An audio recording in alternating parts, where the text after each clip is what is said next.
नमो भगवती वासुदेवाय। स्वागत है आप सभी का मेरे चैनल धार्मिक कथा शौके में। जो भाई बहन चैनल पर पहली बार हैं प्लीज चैनल को सब्सक्राइब करें और वीडियो को लाइक जरूर किया करें।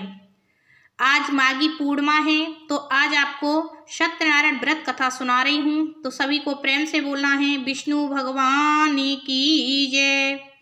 शास्त्रों में बताया गया है कि सत्यनारायण व्रत कथा का पाठ करने से व्यक्ति को 1000 यज्ञ करने के बराबर पुण्य फल की प्राप्ति होती है। सत्यनारायण भगवान व्रत कथा में भगवान विष्णु के सत्य स्वरूप के बारे में बताया गया है। इस व्रत का पाठ करने से घर में सुख समृद्धि का वास होता है और भगवान विष्णु की कृपा बनी रहती है। पांचों सत्यनारायण व्रत कथा के अध्याय हैं जो आपको ध्यान पूर्वक श्रवण करना है। सत्यनारायण व्रत कथा का पहला अध्याय। एक समय की बात है, नैमिषारण्य तीर्थ में सोनकादि 88,000 ऋषियों ने श्री सूत जी से पूछा है, प्रभु इस कलयुग में वेद विद्या रहित मनुष्यों को प्रभु भक्ति किस प्रकार मिल सकती है तथा उनका उद्धार कैसे होगा। हे मुनि श्रेष्ठ, कोई ऐसा तप बताइए जिससे थोड़े समय में ही पुण्य मिले और मन वांछित फल की प्राप्ति हो जाए। इस प्रकार की कथा सुनने की हम इच्छा रखते हैं। सर्वशास्त्रों के ज्ञाता सूत जी बोले, हे वैष्णवों, मैं पूज्य आप सभी ने प्राणियों के हित की बात पूछी है, इसलिए मैं एक ऐसे श्रेष्ठ व्रत को आप लोगों को बताऊंगा जिसे नारद जी ने लक्ष्मी नारायण जी से पूछा था और लक्ष्मीपति ने मुनि श्रेष्ठ नारद जी से कहा था, आप सब इसे ध्यान से सुनिए। एक समय की बात है, योगी राज नारद जी दूसरों के हित की इच्छा के लिए अनेकों लोकों में घूमते हुए मृत्यु लोक में आ पहुंचे। यहाँ उन्होंने अनेक योनियों में जन्मे प्राय सभी मनुष्यों को अपने कर्मों द्वारा अनेकों दुखों से पीड़ित देखा। उनका दुख देख नारद जी सोचने लगे कि ऐसा यत्न किया जाए जिसके करने से निश्चित रूप से मानव के दुखों का अंत हो जाए। इसी विचार पर मनन करते हुए वह विष्णु लोक में गए। वहां वह देवों के ईश नारायण की स्तुति करने लगे, जिनके हाथों में शंख चक्र गदा और पद्म थे, गले में वरमाला पहने हुए थे। स्तुति करते हुए नारद जी बोले, हे भगवान, आप अत्यंत शक्ति से संपन्न हैं, मन तथा वाणी भी आपको नहीं पा सकती।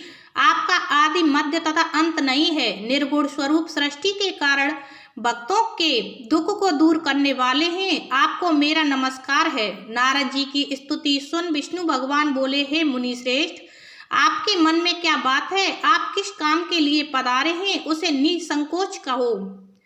इस पर नारद मुनि बोले, मृत्यु लोक में अनेक योनियों में जन्मे मनुष्य अपने कर्मों के द्वारा अनेकों दुख से दुखी हो रहे हैं। हे नाथ, आप मुझ पर दया रखते हैं तो बताइए कि वो मनुष्य थोड़े प्रयास से ही अपने दुखों से कैसे छुटकारा पा सकते हैं।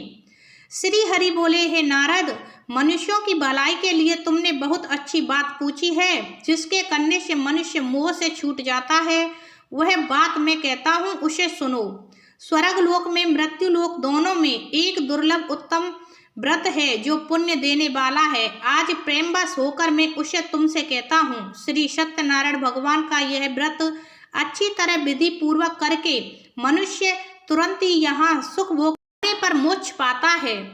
श्री हरि के वचन सुन नारद जी बोले कि उस व्रत का फल क्या है और उसका विधान क्या है? यह व्रत किसने किया था? इस व्रत को किस दिन करना चाहिए? सभी कुछ विस्तार से बताएं। नारद की बात सुनकर श्री हरि बोले, दुख व शोक को दूर करने वाला यह सभी स्थानों पर विजय दिलाने वाला है। मानव को भक्ति व श्रद्धा के साथ शाम को श्री सत्यनारायण की पूजा धर्म परायण होकर ब्राह्मणों व बंधुओं के साथ करनी चाहिए। भक्ति भाव से ही नैवेद्य केले का फल, घी, दूध और गेहूं का आटा सवाया लें। गेहूं के स्थान पर साठी का आटा, शक्कर तथा गुड़ लेकर वह सभी बच्चन योग्य पदार्थों को मिलाकर भगवान का भोग लगाएं। ब्राह्मणों सहित बंधु बांधवों को भी भोजन कराएं। उसके बाद स्वयं भोजन करें। भजन कीर्तन के साथ भगवान की भक्ति में लीन हो जाएं। इस तरह से सत्यनारायण भगवान का यह व्रत करने पर मनुष्य की सारी इच्छाएं निश्चित रूप से पूरी होती हैं। इस काल अर्थात कलयुग में मृत्यु लोक में मोक्ष का यही एक सरल उपाय बताया गया है। श्री सत्यनारायण व्रत कथा का पहला अध्याय संपूर्ण बोलिए श्री सत्यनारायण भगवान की जय। सत्यनारायण भगवान की व्रत कथा का दूसरा अध्याय। श्री सूत जी बोले, हे ऋषियों, जिसने पहले समय में इस व्रत को किया था उसका इतिहास कहता हूँ, ध्यान से सुनो। सुंदर काशीपुरी नगरी में एक अत्यंत निर्धन ब्राह्मण रहता था। भूख प्यास से परेशान वह धरती पर घूमता रहता था। ब्राह्मणों से प्रेम करने वाले भगवान ने एक दिन ब्राह्मण का भेष धारण कर उसके पास जाकर पूछा, हे विप्र, नित्य दुखी होकर तुम पृथ्वी पर क्यों घूमते हो? दीन ब्राह्मण बोला, मैं निर्धन ब्राह्मण हूँ, भिक्षा के लिए धरती पर घूमता हूँ। हे भगवान, यदि आप इसका कोई उपाय जानते हो तो बताइए। वृद्ध ब्राह्मण कहता है कि सत्यनारायण भगवान मनोवांछित फल देने वाले हैं, इसलिए तुम उनका पूजन करो। इसे करने से मनुष्य सभी दुखों से मुक्त हो जाता है। वृद्ध ब्राह्मण बनकर आए सत्यनारायण भगवान उस निर्धन ब्राह्मण को व्रत का सारा विधान बताकर अंतर्ध्यान हो गए। ब्राह्मण मन ही मन सोचने लगा कि जिस व्रत को वृद्ध ब्राह्मण करने को कह गया है, मैं उसे जरूर करूंगा। यह निश्चय करने उसे रात में नींद नहीं आई। वह सवेरे उठकर सत्यनारायण भगवान के व्रत का निश्चित कर भिक्षा के लिए चला गया। उस दिन निर्धन ब्राह्मण को भिक्षा में बहुत धन मिला, जिससे उसने बंधु बांधवों के साथ मिलकर श्री सत्यनारायण भगवान का व्रत संपन्न किया। भगवान सत्यनारायण का व्रत संपन्न करने के बाद वह निर्धन ब्राह्मण सभी दुखों से छूट गया और अनेक प्रकार की संपत्तियों से युक्त हो गया। उसी समय वह ब्राह्मण हर माह इस व्रत को करने लगा।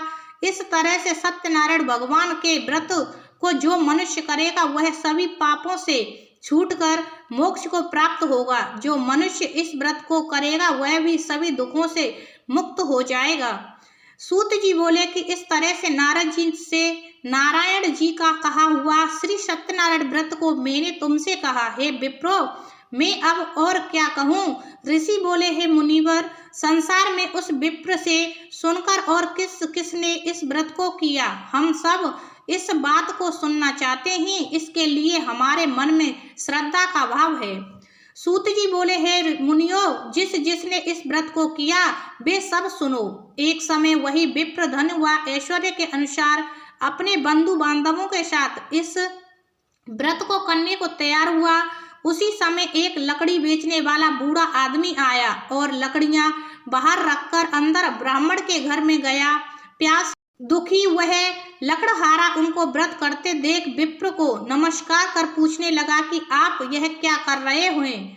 तो उन्होंने बताया कि व्रत कर रहा हूँ तथा इसे करने से क्या फल मिलेगा, कृपया मुझे भी बताएं। ब्राह्मण ने कहा कि इस व्रत से सब मनोकामना को पूरा करने वाला यह सत्यनारायण भगवान का व्रत है।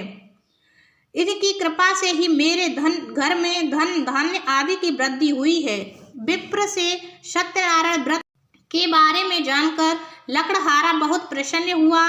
चरणामृत लेकर वह प्रसाद खाने के बाद वह अपने घर गया। लकड़हारे ने अपने मन में संकल्प किया कि आज लकड़ी बेचने से जो धन मिलेगा उसी से श्री सत्यनारायण भगवान का उत्तम व्रत करूंगा। मन में इस विचार को ले बूढ़ा आदमी सिर पर लकड़ियां रख उस नगर में बेचने गया जहां धनी लोग ज्यादा रहते थे। उस नगर में उसे अपनी लकड़ियों का दाम पहले से 4 गुना अधिक मिलता है। बूढ़ा प्रसन्नता के साथ दाम लेकर केले, शक्कर, घी, दूध, दही और गेहूं का आटा ले और सत्यनारायण भगवान के व्रत की अन्य सामग्रियां लेकर अपने घर गया। वहां उसने अपने बंधु बांधवों को बुलाकर विधि विधान से सत्यनारायण भगवान का पूजन और व्रत किया। इस व्रत के प्रभाव से वह बूढ़ा लकड़हारा धन, पुत्र आदि से युक्त होकर संसार के समस्त सुख भोग कर अंत काल में वैकुंठ धाम को चला गया।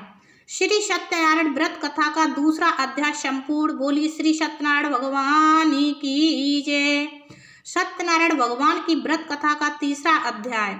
सूत जी बोले, हे श्रेष्ठ मुनियों, अब आगे की कथा कहता हूँ। पहले समय में उल्कामुख नाम का एक बुद्धिमान राजा था। वह सत्य वक्ता और जितेंद्रिय था। प्रतिदिन देव स्थानों पर जाता और निर्धनों को धन देकर उनके कष्ट दूर करता था। उसकी पत्नी कमल के समान मुख वाली तथा साध्वी थी।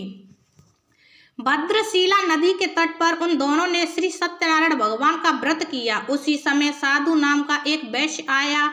उसके पास व्यापार करने के लिए बहुत सा धन भी था। राजा को व्रत करते देखकर वह विनय के साथ पूछने लगा, हे राजन, भक्ति भाव से पूर्ण होकर आप यह क्या कर रहे हैं? मैं सुनने की इच्छा रखता हूँ, तो आप मुझे बताएं। राजा बोला, हे साधु, अपने बंधु बांधवों के साथ पुत्रादि की प्राप्ति के लिए यह एक महाशक्तिमान श्री सत्यनारायण भगवान का व्रत व पूजन कर रहा हूँ। राजा के वचन सुन साधु आदर से बोला, हे राजन, मुझे इस व्रत का सारा विधान कहिए। आपके कथा अनुसार मैं भी इस व्रत को करूँगा। मेरी भी संतान नहीं है और इस व्रत को करने से निश्चित रूप से मुझे संतान की प्राप्ति होगी। राजा से व्रत का सारा विधान सुन व्यापार से निवृत्त हो वह अपने घर गया। साधु वैश्य ने अपनी पत्नी को संतान देने वाले इस व्रत का वर्णन कह सुनाया और कहा कि जब मेरी संतान होगी तब मैं इस व्रत को करूँगा। साधु ने इस तरह के वचन अपनी पत्नी लीलावती से कहे। एक दिन लीलावती पति के साथ आनंदित हो सांसारिक धर्म में प्रवृत्त होकर सत्यनारायण भगवान की कृपा से गर्भवती हो गई। 10वें महीने में उसके गर्भ से एक सुंदर कन्या ने जन्म लिया। दिनों दिन वह ऐसे बढ़ने लगी जैसे कि शुक्ल पक्ष का चंद्रमा बढ़ता है। माता पिता ने अपनी कन्या का नाम कलावती रखा। एक दिन लीलावती ने मीठे शब्दों में अपने पति को याद दिलाया कि आपने सत्यनारायण भगवान के जिस व्रत को करने का संकल्प किया था उसे करने का समय आ गया है। आप इस व्रत को करिए। साधु बोला कि हे प्रिय, इस व्रत को मैं उसके विवाह पर करूँगा। इस प्रकार अपनी पत्नी को आश्वासन देकर वह नगर को चला गया। कलावती पिता के घर में रह वृद्धि को प्राप्त हो गई। साधु ने एक बार नगर में अपनी कन्या को सखियों के साथ देखा तो तुरंत ही दूत को बुलाया और कहा कि मेरी कन्या के योग्य वर देख कर आओ। साधु की बात सुनकर दूत कंचन नगर में पहुंचा। वहां देखभाल कर लड़की के सुयोग्य वाड़िक पुत्र को ले आया। सुयोग्य लड़के को देख साधु ने बंधु बांधवों को बुलाकर अपनी पुत्री का विवाह कर दिया। लेकिन दुर्भाग्य की बात यह कि साधु ने अभी भी श्री सत्यनारायण भगवान का व्रत नहीं किया। इस पर श्री भगवान क्रोधित हो गए और श्राप दिया कि साधु को अत्यधिक दुख मिले। अपने कार्य में कुशल साधु बनिया जमाई को लेकर समुद्र के पास स्थित होकर रत्नासारपुर नगर में गया। वहां जाकर दामाद ससुर दोनों मिलकर चंद्रकेतु राजा के नगर में व्यापार करने लगे। एक दिन भगवान सत्यनारायण की माया से एक चोर राजा का धन चुराकर भाग रहा था। उसने राजा के सिपाहियों को अपना पीछा करते देख चुराया हुआ धन वहां रख दिया जहां साधु अपने जमाई के साथ ठहरा हुआ था। राजा के सिपाहियों ने साधु वैश्य के पास राजा का धन पड़ा देखा तो वह ससुर जमाई दोनों को बांधकर प्रसन्नता से राजा के पास ले गया और कहा कि इन दोनों चोरों को पकड़ कर लाया हूँ, आप आगे की कार्यवाही की आज्ञा दें। राजा की आज्ञा से उन दोनों को कठिन कारावास में डाल दिया गया और उनका सारा धन भी उनसे छीन लिया गया। श्री सत्यनारायण भगवान से श्राप से साधु की पत्नी भी बहुत दुखी हुई। घर में जो धन रखा था उसे चोर चुरा ले गए। शारीरिक तथा मानसिक पीड़ा व भूख प्यास से अति दुखी हो अन्य की चिंता में कलावती एक ब्राह्मण के घर गई। वहां उसने श्री सत्यनारायण भगवान का व्रत होते देखा। फिर कथा भी सुनी और प्रसाद ग्रहण कर वह रात को घर वापस आई। माता ने कलावती से पूछा कि हे पुत्री, अब तक तुम कहाँ थी? तेरे मन में क्या है? कलावती ने अपनी माता से कहा, हे माता, मैंने एक ब्राह्मण के घर में श्री सत्यनारायण भगवान का व्रत देखा है। कन्या के वचन सुन लीलावती भगवान के पूजन की तैयारी करने लगी। लीलावती ने परिवार व बंधुओं सहित सत्यनारायण भगवान का पूजन किया और उनसे वर मांगा कि मेरे पति तथा जमाई शीघ्र घर आ जाएं। साथ ही यह भी प्रार्थना की कि हम सब का अपराध क्षमा करें। श्री सत्यनारायण भगवान इस व्रत से संतुष्ट हो गए और राजा चंद्रकेतु को सपने में दर्शन दे कहा कि हे राजन, तुम उन दोनों वैश्यों को छोड़ दो और तुमने उनका जो धन लिया है उसे वापस कर दो। अगर ऐसा नहीं किया तो मैं तुम्हारा धन, राज्य व संतान सभी को नष्ट कर दूंगा। राजा को यह सब कहकर वह अंतर्ध्यान हो गए। प्रातःकाल सभा में राजा ने अपना सपना सुनाया, फिर बोले कि बड़े पुत्रों को कैद से मुक्त कर सभा में लाओ। दोनों ने आते ही राजा को प्रणाम किया। राजा मीठी वाणी से बोला, हे महानुभावों, भाग्यवश ऐसा कठिन दुख तुम्हें प्राप्त हुआ है, लेकिन अब तुम्हें कोई भय नहीं है। ऐसा कहकर राजा ने उन दोनों को नए वस्त्र आभूषण भी पहनाए और जितना धन उनका लिया था उससे दुगना धन वापिस कर दिया। दोनों वैश्य अपने घर को चल दिए। श्री सत्यनारायण व्रत कथा का 3रा अध्याय संपूर्ण। बोलिए श्री सत्यनारायण भगवान की जय। सत्यनारायण भगवान की व्रत कथा का 4था अध्याय। सूत जी बोले, वैश्य ने मंगलाचार कर अपनी यात्रा आरंभ की और अपने नगर की ओर चल दिए। उनके थोड़ी दूर जाने पर एक दंडी वेशधारी श्री सत्यनारायण ने उनसे पूछा, हे साधु, तेरी नाम में क्या है? अभिवाणी बड़े कसता हुआ बोला, हे दंडी, आप क्यों पूछते हो? क्या धन लेने की इच्छा है? मेरी नाम में तो बेल व पत्ते भरे हुए हैं। वैश्य के कठोर वचन सुन भगवान बोले, तुम्हारा वचन सत्य हो। दंडी ऐसे वचन कहे वहां से दूर चले गए। कुछ दूर जाकर समुद्र के किनारे बैठ गए। दंडी के जाने के बाद वह साधु वैश्य ने नित्य क्रिया के पश्चात नाव को ऊंची उठते देखकर अचंबा माना और नाव में बेल पत्ते आदि देख वह मूर्छित हो जमीन पर गिर पड़ा। मूर्छा खुलने पर वह अत्यंत शोक में डूब गया तथा तब उसका दामाद बोला कि आप शोक ना मनाएं, यह दंडी का श्राप है, इसलिए हमें उनकी शरण में जाना चाहिए, तभी हमारी मनोकामनाएं पूरी होंगी। दामाद की बात सुनकर वह दंडी के पास पहुंचा और अत्यंत भक्ति भाव से नमस्कार करके बोला, मैंने आपसे जो जो असत्य वचन कहे थे उनके लिए मुझे क्षमा दें। ऐसा कहकर महान शोकातुर हो रोने लगा। तब दंडी भगवान बोले कि हे बड़े पुत्र, मेरी आज्ञा से बार बार तुम्हें दुख प्राप्त हुआ है, तू मेरी पूजा से विमुख हुआ। साधु बोला, हे भगवान, आपकी माया से ब्रह्मा आदि देवता भी आपके रूप को नहीं जानते, तब मैं अज्ञानी कैसे जान सकता हूँ? आप प्रसन्न होइए, अब मैं सामर्थ्य के अनुसार आपकी पूजा करूँगा। मेरी रक्षा करो और पहले के समान नौका में धन भर दो।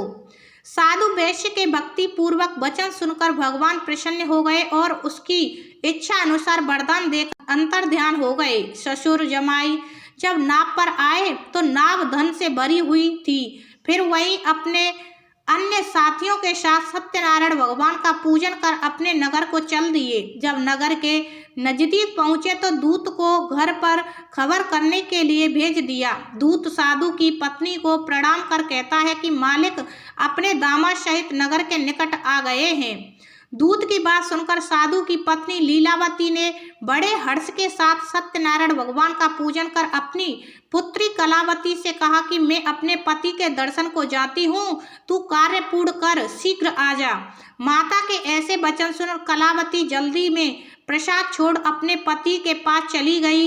प्रसाद की अपज्ञा के कारण श्री सत्यनारायण भगवान रुष्ट हो गए और नाव सहित उसके पति को पानी में डुबो दिया। कलावती अपने पति को वहां न पाकर रोती हुई जमीन पर गिर गई। नौका को डूबा हुआ देख वह कन्या को रोता देख साधु दुखी होकर बोला, हे प्रभु, मुझसे तथा मेरे परिवार से जो भूल हुई है उसे क्षमा करें। साधु के दीन वचन सुनकर श्री सत्यनारायण भगवान प्रसन्न हो गए और आकाशवाणी हुई, हे साधु, तेरी कन्या मेरे प्रसाद को छोड़कर आई है, इसलिए उसका पति अदृश्य हो गया है। यदि वह घर जाकर प्रसाद खाकर लौटती है तो उसे इसका पति अवश्य मिलेगा। ऐसी आकाशवाणी सुन कलावती घर पहुंचकर प्रसाद खाती है, फिर आकर अपने पति के दर्शन करती है। उसके बाद साधु अपने बंधु बांधवों सहित श्री सत्यनारायण भगवान का विधि विधान से पूजन करता है। इस लोक का सुख भोग कर वह अंत में स्वर्ग को जाता है। श्री सत्यनारायण व्रत कथा का 4था अध्याय संपूर्ण। बोलिए श्री सत्यनारायण भगवान की जय। श्री सत्यनारायण भगवान की व्रत कथा का 5वां अध्याय। सूत जी बोले, हे ऋषियों, मैं और एक भी कथा सुनाता हूँ, उसे भी ध्यान पूर्वक सुनो। प्रजा पालन में लीन तुंगध्वज नाम का एक राजा था। उसने भी भगवान का प्रसाद त्याग कर बहुत ही दुख सहन किया। एक बार वन में जा वन्य पशुओं को मारकर वह बढ़ के पेड़ के नीचे आया। वहां उसने ग्वालों को भक्ति भाव से अपने बंधुओं सहित सत्यनारायण भगवान का पूजन करते देखा। अभिमानवश राजा ने उन्हें देखकर भी पूजा स्थान में नहीं गया और ना ही उसने भगवान को नमस्कार किया। ग्वालों ने राजा को प्रसाद दिया, लेकिन उसने वह प्रसाद नहीं खाया और प्रसाद को वहीं छोड़कर वह अपने नगर को चला गया। जब वह नगर में पहुंचा तो वहां सब कुछ तहस नहस हुआ पाया तो वह शीघ्र ही समझ गया कि यह सब भगवान ने किया है।